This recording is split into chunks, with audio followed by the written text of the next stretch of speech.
नमस्ते मंडळी, कसे आहात सर्वजण? वेलकम टू मालविका ब्लॉग आणि नवीन वर्षाच्या तुम्हाला खूप खूप शुभेच्छा. काल गुढीपाडवा होता हे सर्वांना माहिती होतं, त्यामुळे मला ॲक्च्युली व्हिडिओ अपलोड करायला थोडासा उशीर झालेला आहे. ही माझी गुढी नाही आहे, ही माझ्या मैत्रिणीच्या घरी स्थापन केलेली गुढी आहे.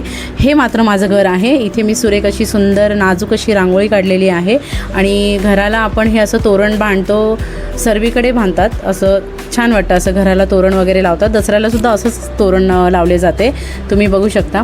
आणि सकाळीच माझी पूजा वगैरे आटपून झाली होती. देवांना मी खूप असं सुंदर सजवलेलं होतं आणि देवार घरालासुद्धा मी निंबाचा पाला आणि आंब्याची पानं लावली होती, कारण की ह्या दिवशी ह्या पानांना फार महत्त्व असतं.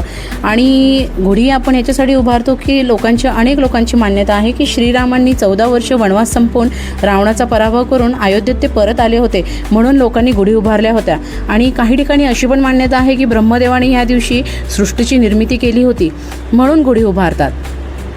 गुढीपाडव्याचे आपल्या सगळ्यांच्या आयुष्यामध्ये खूप महत्त्व आहे, हे आपणास सगळ्यांना माहिती आहे. त्यामुळे हा सण जो असतो ना, हा खूप जोरासोराने साजरा केला जातो. अगदी दिवाळीसारखा साजरा केला जातो.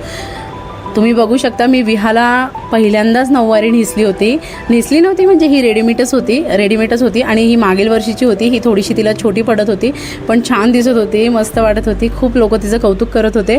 आणि ही सुद्धा जी गुढी तुम्ही बघत आहात ना, ही माझ्या मैत्रिणीच्या घरी उभारलेली होती. तर तिकडे मी विहाचं फोटोशूट करायला मी तिकडे तिला नेलं होतं आणि दर्शन घेण्यास पण आम्ही सर्वजण तिकडं आलो होतो. खूप छान असं मस्त तिने खूपच छान डेकोरेशन केलं होतं, तुम्ही पाहू शकता. आणि नेहमी माझ्या व्हिडिओमध्ये तुम्ही बघत असलेल्या या सगळ्या लेकरांना हे तुम्हाला अनेकदा पाहायला मिळणार आहे. हे मी तुम्हाला मागच्या व्हिडिओमध्ये पण सांगितलेलं होतं. प्रत्येक सण आहे ना, आमच्याकडे प्रत्येक सण हे जी लेकरं आहेत ना तुम्हाला दिसत, हे खूप आनंदाने साजरे करतात.